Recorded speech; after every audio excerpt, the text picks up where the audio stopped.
Selamat datang di channel Simar Imam. Seperti biasa, jangan lupa pasang headset kalian. Siapkan kopi dan camilan. Lupakan pahitnya kehidupan. Mari kita dengarkan sambil rebahan. Puan Tanah adalah dewa. Bab 329.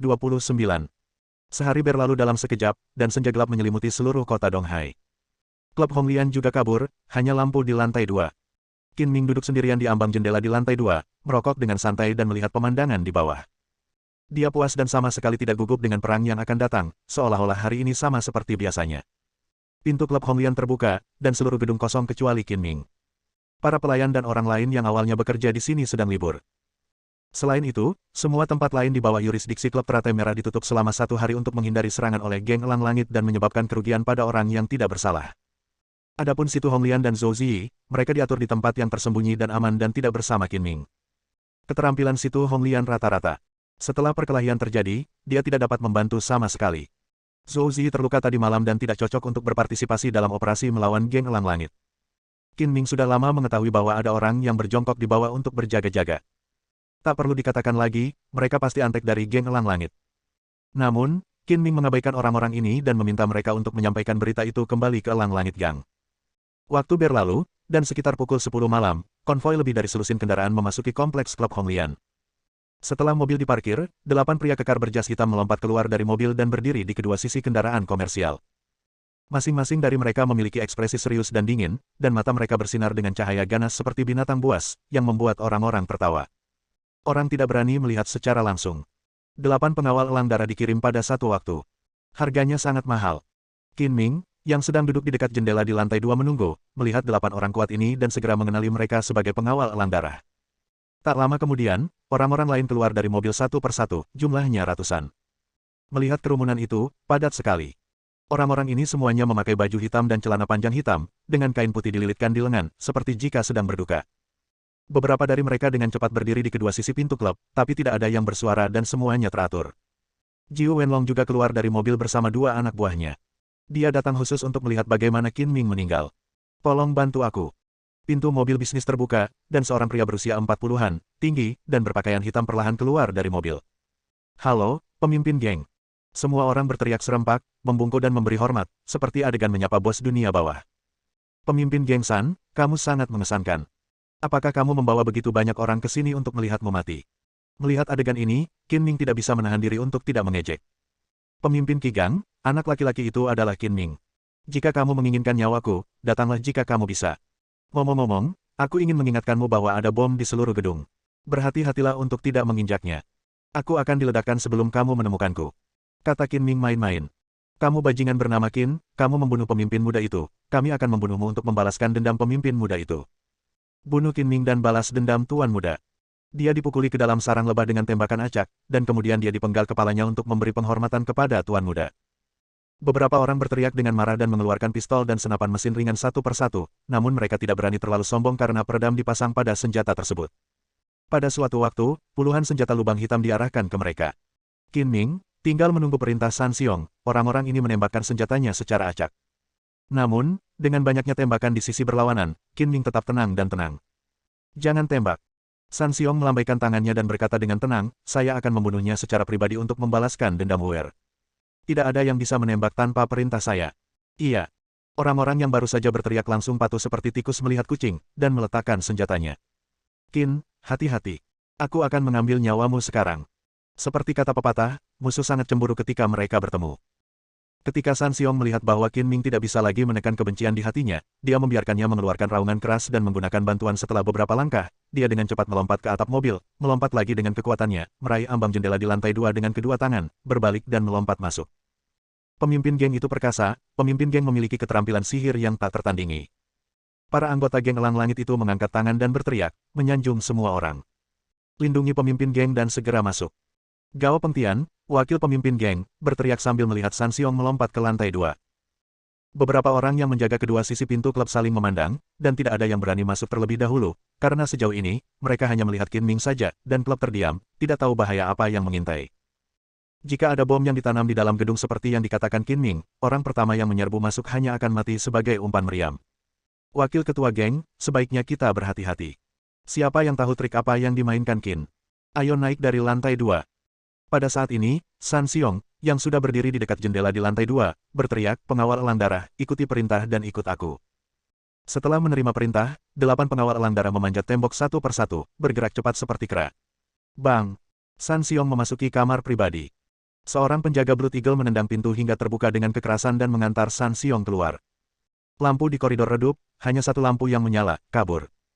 San Xiong tidak tahu apakah yang dikatakan Qin Ming tentang gedung yang penuh bom itu benar atau tidak, jadi dia harus waspada. Matanya dengan cepat mengamati koridor seperti kilat, dan dia juga melihat Qin Ming duduk di jendela ambang di ujung koridor. "Nama keluargaku Qin, aku di sini seperti yang dijanjikan, kenapa kamu tidak datang ke sini dan mati?" Qin Ming mengangkat tangannya secara provokatif, "Jika kamu ingin membunuhku, silakan saja, tapi hati-hati saat melangkah. Mungkin ada bom yang tersembunyi di bawah ubin lantai tertentu. Bom jenis ini tidak terlalu kuat. Itu hanya cukup untuk bunuh seseorang. Kamu bisa selamat dulu. Jika kamu mendatangiku dan berbicara tentang membunuhku dengan tanganmu sendiri, aku khawatir kamu akan diledakkan sampai mati di tengah jalan. Aku bahkan tidak perlu melakukannya sendiri untuk membunuhmu. Ayo, tangkap anak ini hidup-hidup."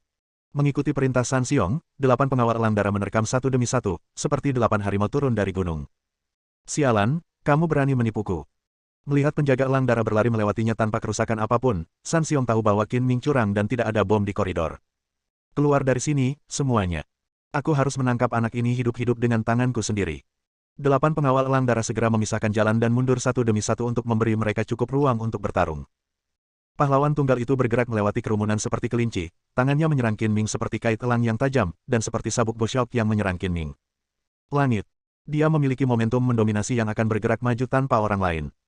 Hanya dengan melihat momentum ini, Anda dapat mengatakan bahwa dia adalah seorang master, berkali-kali lebih baik daripada seorang seniman bela diri yang juga mengetahui teknik cakar elang dan sudah mati. "Kamu sama penakutnya seperti tikus, aku." Saya dengan santai menyebutkan ada bom dan itu benar-benar membuat Anda takut. Seperti kata pepatah, seorang ahli dapat mengetahui apakah ada sesuatu dengan mengulurkan tangannya. Qin Ming telah melihat bahwa San Xiong memiliki keterampilan yang baik dan tidak berani gegabah. Dia dengan cepat melompat dari ambang jendela dan melompati San kepala Xiong terangkat. Reaksi San Xiong sangat cepat, dia menghantam udara dengan satu gerakan, dengan cepat memutar tubuhnya, dan menyerang lagi dengan cakarnya sehingga menimbulkan suara menembus udara. Qin Ming mendarat di tanah dengan punggung menghadap San Xiong. Mendengar angin jahat di belakang kepalanya, Qin Ming langsung memutar pinggangnya, menyapu kaki kanannya seperti ekor kalajengking, dan menendang pinggang dan perut San Xiong. San Xiong tidak punya pilihan selain menghentikan serangannya dan memilih untuk melindungi dirinya sendiri. Dia mundur selangkah untuk menghindari tendangan menyapu. Kemudian dia menyentuh tanah dengan kedua kakinya dan berlari ke depan secepat anak panah dari tali diayunkan dalam serangkaian kekuatan yang tak tertandingi. Bang, bang, bang. Qin Ming menolak menyerah 1 inci pun, dan menghadapinya dengan tinju yang kuat, dan suara pukulan terdengar satu demi satu. Setelah beberapa kali tabrakan, tidak ada yang mengambil keuntungan, dan kedua tubuh itu terhuyung dan terpisah. "Aku tidak menyangka kamu cukup mampu di usia semuda ini. Sepertinya aku akan menganggapnya serius." Ekspresi San Xiong dingin, tatapan bermartabat muncul di matanya yang tajam, dan auranya tiba-tiba melonjak, seperti manusia yang tidak aktif. Binatang raksasa itu terbangun, energi aslinya bergejolak, dan memancarkan aura yang membuat jantung berdebar-debar. "Dibandingkan dengan energi sejatiku, kamu tidak cukup baik." Energi sejati kuat Qin Ming juga meledak, angin kencang bertiup dari udara tipis, pakaiannya berdesir, dan momentumnya luar biasa. Ekspresi San Xiong menjadi lebih serius, dan dia sangat terkejut, karena dia merasakan energi sebenarnya Qin Ming lebih kuat daripada energinya. "Saya tidak menyangka energi internal Anda mencapai tingkat yang begitu dalam. Saya benar-benar harus meremehkan Anda, tetapi tidak peduli seberapa kuat energi Anda yang sebenarnya. Percuma jika Anda tidak tahu cara menggunakannya. Secara fleksibel, kamu dapat mencobanya dan melihat bagaimana kamu mati di tanganku." Qin Ming mencibir main-main, 2 masa energi hitam melonjak dan melingkari tinjunya, tampak aneh dan tidak dapat diprediksi. "Tidak tahu malu untuk mengatakan bahwa kamu hanya dapat melepaskan energi sejatimu sejauh kamu ingin mengalahkanku. Kamu berbicara omong kosong." Cahaya putih melintas di antara cakar San Xiong, menempel pada 10 jarinya, dan memanjang lebih dari 10 cm. Itu tampak seperti tangan. Mengenakan sarung tangan cakar khusus, jelas bahwa dia telah mencapai kondisi transformasi energi yang sebenarnya. "Pemimpin geng, kita di sini." Saat ini, anggota geng Elang Langit juga naik ke lantai 2, bergegas keluar dari beberapa kotak, dan memenuhi seluruh koridor dalam sekejap. Ingin menindas minoritas ketika ada lebih banyak orang. Tidak apa-apa berurusan dengan orang lain, tetapi kamu tidak berbeda dengan badut di depanku. Situasi saat ini adalah Qin Ming 1 lawan 100, tapi ekspresinya masih kalem dan kalem, seolah-olah orang-orang ini hanyalah macan kertas yang kuat di luar namun lemah di dalam dan tidak perlu ditakuti. "Qin, berhentilah membual. Aku khawatir kamu takut setengah mati." Berhentilah berpura-pura, berlutut dan mohon ampun, dan rasa sakit fisikmu akan berkurang. Wakil pemimpin geng Gao Pengtianyao berteriak dengan suara yang kuat. Berlutut dan bersujud untuk memohon ampun. Cepat berlutut dan mati. Yang lain berteriak serempak, dengan kekuatan yang mencengangkan. Perhatikan saja formasi musuh dan lihat bagaimana aku membunuh orang ini. San Xiong melambaikan tangannya untuk memberi isyarat kepada anak buahnya agar tutup mulut. Dia menatap Qin Ming seperti dua pedang tajam dan mendengus dingin, kamu masih jauh dari levelku, perhatikan gerakanmu. Begitu suara itu jatuh, San Xiong tiba-tiba menerkam, cakarnya seperti cakar binatang buas, menebas udara dengan suara jeritan, dan seperti 10 bilah tajam yang tidak bisa dihancurkan, datang dengan mengancam. Bagus sekali. Semangat juang Qin Ming tinggi, dia mengeluarkan teriakan yang kuat, dan menghadapinya dengan tinjunya bercampur aura tak terkalahkan seperti menelan gunung dan sungai. Bab 330. Bang! Di dalam lampu listrik dan batu api, tinju dan cakar saling bertabrakan, menimbulkan suara yang memekakan telinga, seperti ledakan granat kecil. Angin kencang menyapu ke segala arah, membuat orang tidak dapat membuka mata. Ming dan San Xiong sama-sama dia tidak bisa menahan diri untuk mundur. Kekuatan yang begitu kuat, Qi yang kuat benar-benar memiliki keuntungan. San Xiong mundur terus-menerus, dan tidak berhenti sampai dia mengenai ambang jendela. Seluruh lengan kanannya mati rasa dan nyeri karena guncangan, dan kekuatannya sedikit lebih lemah dari Qin Ming. Dia segera memutuskan untuk mengubah strategi ofensifnya dan mencoba untuk tidak bersaing langsung dengan Qin Ming untuk mendapatkan kekuatan. Sebaliknya, dia akan menggunakan kekuatannya dan menghindari kelemahan untuk menang dengan gerakannya. Qin Ming juga mundur 5 atau 6 langkah dan tampaknya memiliki beberapa keuntungan, tetapi tidak banyak. Faktanya, dia hanya menggunakan 60% dari skillnya, dan dia melakukan beberapa reservasi untuk menghindari menjadi terlalu kuat di awal dan membuat San Xiong kehilangan harapan untuk menang. Ya, sangat bagus. Anda memenuhi syarat untuk mengizinkan saya menggunakan 100 cakar penghancur jiwa yang telah saya latih selama 5 tahun dalam pengasingan. Merupakan kehormatan besar bagi Anda untuk merasakan keterampilan unik saya ini. Mari kita lihat. Tiba-tiba mengambil tindakan, dua bayangan cakar terbang keluar dari antara telapak tangannya seperti cakar hantu, masing-masing meraih wajah dan hati Qin Ming. Kamu dapat mengubah energi sejatimu menjadi bentuk dan melukai orang dari jarak jauh. Kamu luar biasa jika bisa berkultivasi ke level ini. Qin Ming dengan cepat bergerak ke samping dan menghindar Shen dan Ba, pemimpin 10 Jue. Namun, meskipun alamnya serupa, ada perbedaan antara tinggi dan rendah. Dalam pandangan Qin Ming, San Xiong tidak sekuat Jue Wuxian dan Ba Jue, dan hanya masalah waktu sebelum dia dikalahkan olehnya. Dua bayangan cakar menghantam udara, melintas melewati Qin Ming, dan terus bergerak maju. Beberapa penjaga elang darah di sepanjang jalan buru-buru menghindar, dan anggota geng elang langit di belakangnya tidak beruntung, dan menyaksikan kesenangan itu dan membuat dirinya terbunuh.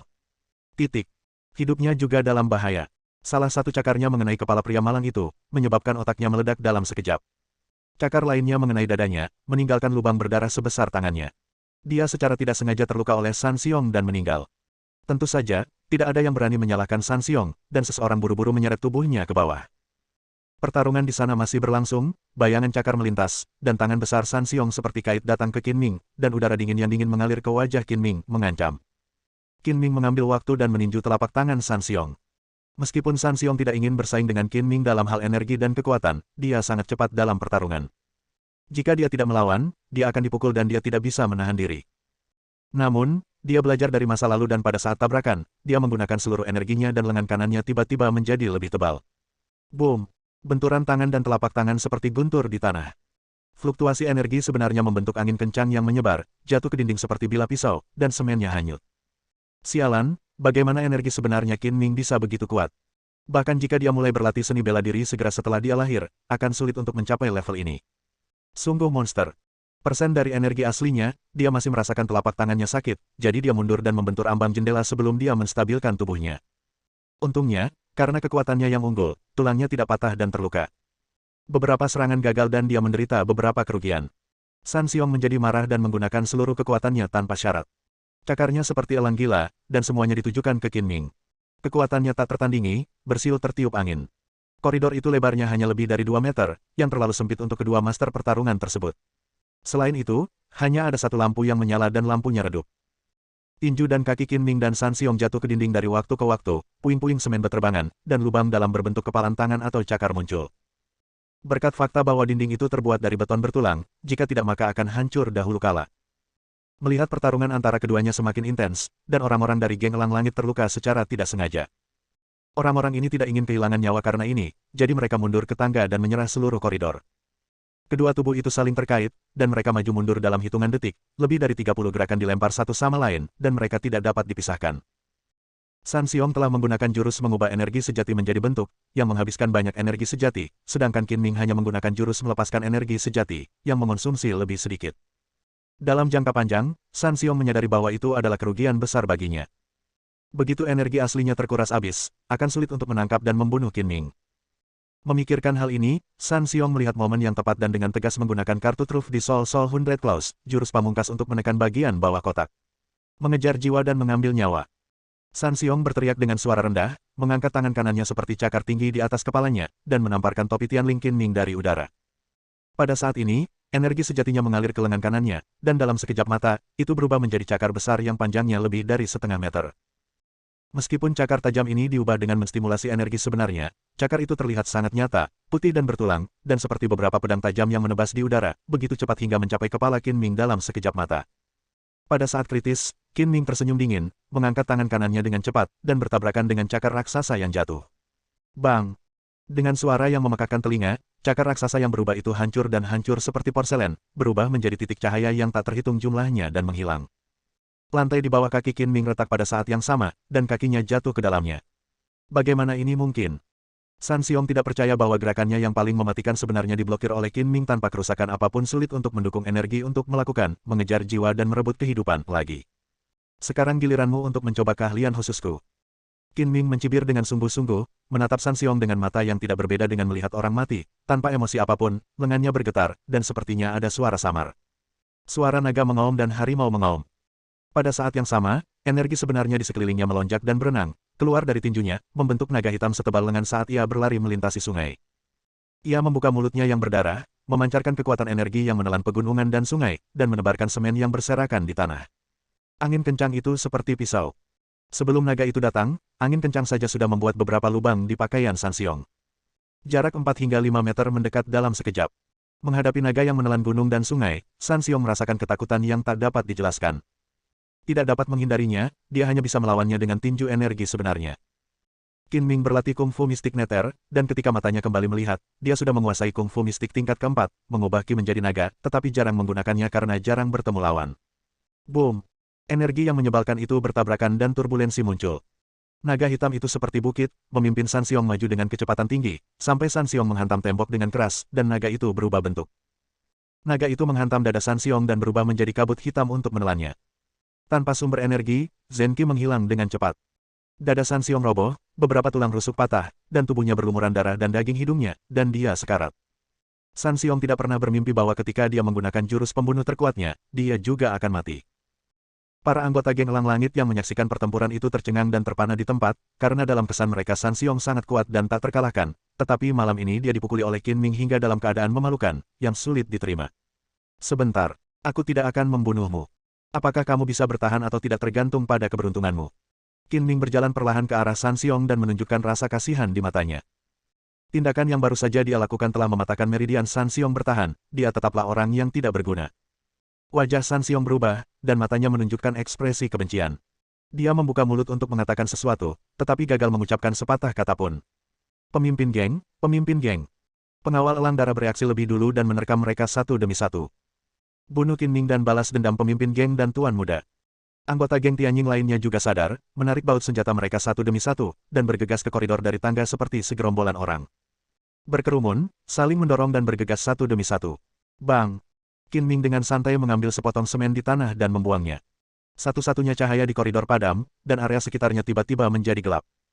Tidak dapat melihat dengan jelas, terjadi keributan di antara kerumunan.